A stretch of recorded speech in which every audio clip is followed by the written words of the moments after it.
Right, hello and welcome to the Toyota GR Corolla, one of the best additions to Gran Turismo 7 in quite some time.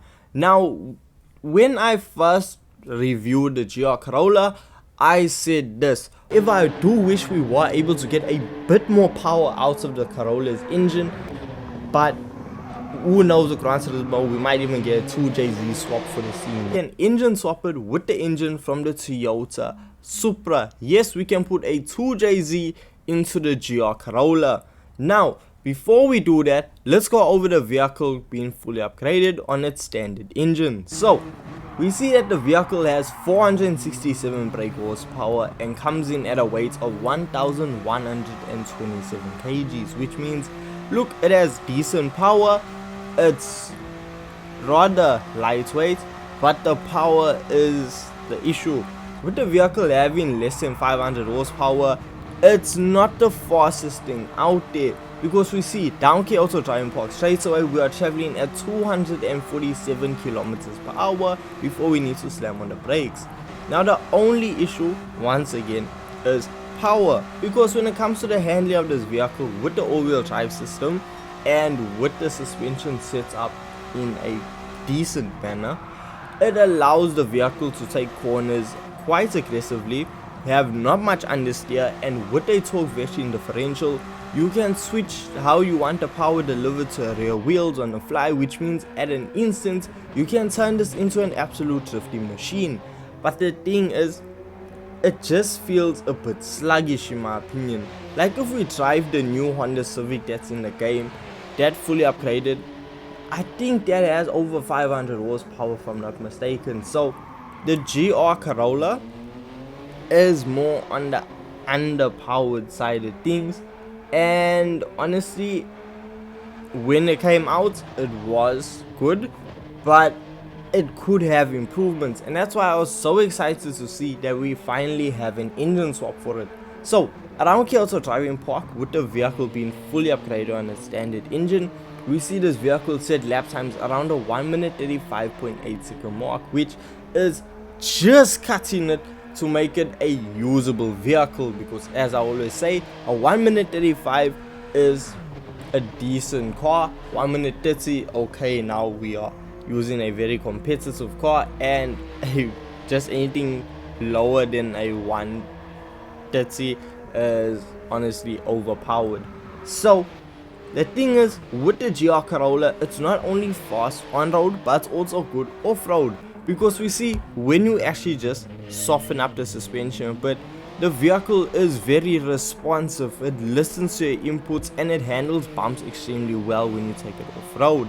The vehicle is able to slide, and it has just enough power that it keeps the car being able to stay in the high RPMs, because with the high RPM turbocharger you need that. You need your car banging off the rev limiter as quickly as possible to really stay in peak power.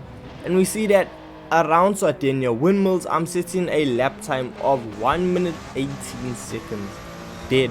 Yes, it's quite fast when it comes to using this vehicle off-road. Now the thing is, if we head on over to GT Auto, we can make this vehicle faster.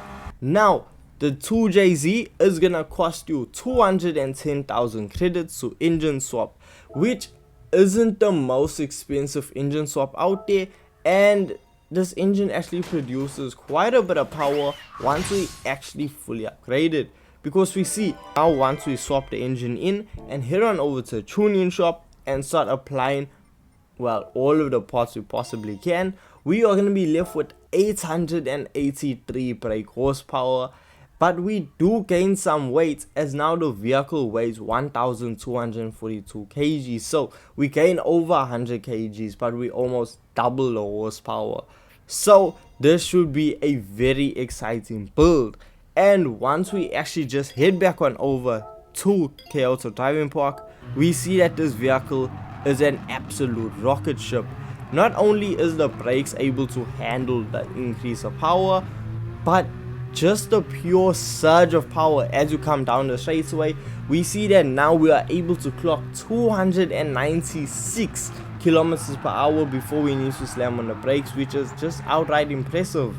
Doing almost 300 kilometers per hour in a hatchback is it's just fun.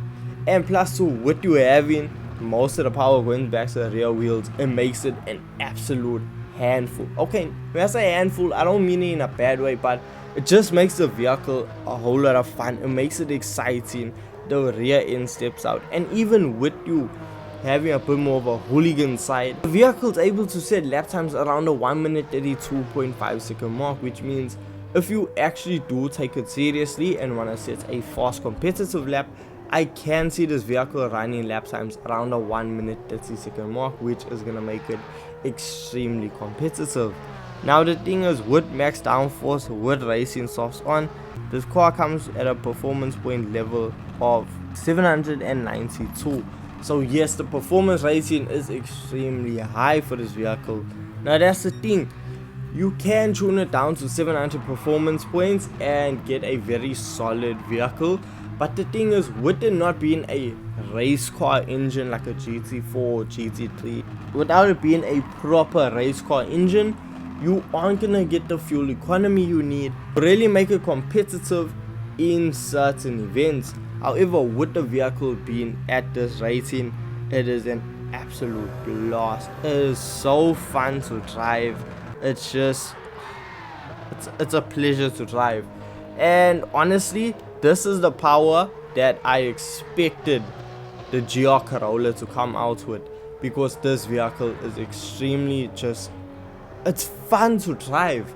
Like the chassis, the old suspension, the way the vehicle handles power, I knew it was capable of handling a lot more, and as you can see, it does it extremely well.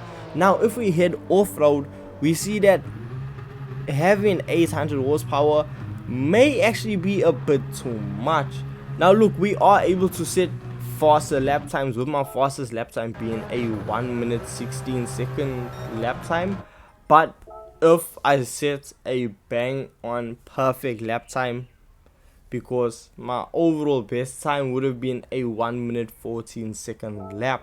So obviously this is a very quick vehicle off-road, because I mean, if you have 800 horsepower, not that heavy, 4-wheel drive, you're gonna be fast off-road. So this vehicle off-road, you just slide about and have a massive smile on your face. It's such a blast to drive, and I enjoyed every single second of getting behind the wheel of the 2JZ powered GR Corolla.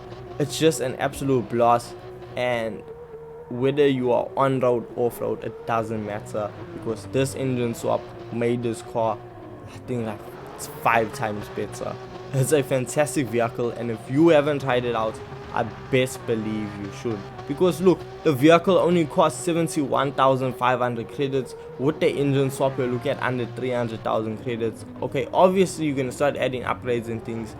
So look, we look at under 500,000 credits for an absolute weapon of a track vehicle. So if you haven't tried this engine swap out, I highly recommend it. And with all this being said, let me know in the comment section down below your thoughts on it, and I will see you guys in the next Gran Turismo video.